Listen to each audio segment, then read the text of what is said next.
I don't know if you guys know this. The Catholics, when they go to church on Sunday and the priest holds up the cup and he has the wafers, they actually think it becomes the literal body of God. Like, just candles. No, like they think they're eating God, literally. Nick has said it too. Like he believes this. I mean, The Eucharist.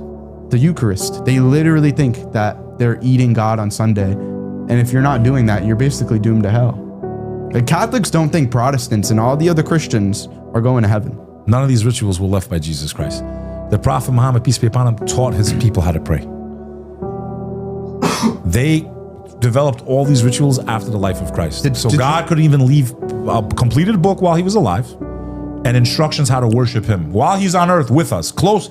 Imagine if God literally came, he couldn't leave. This is how I want you guys to pray. This is how I want you to worship me. These are the movements. Did Jesus I don't go want like you this? going off site.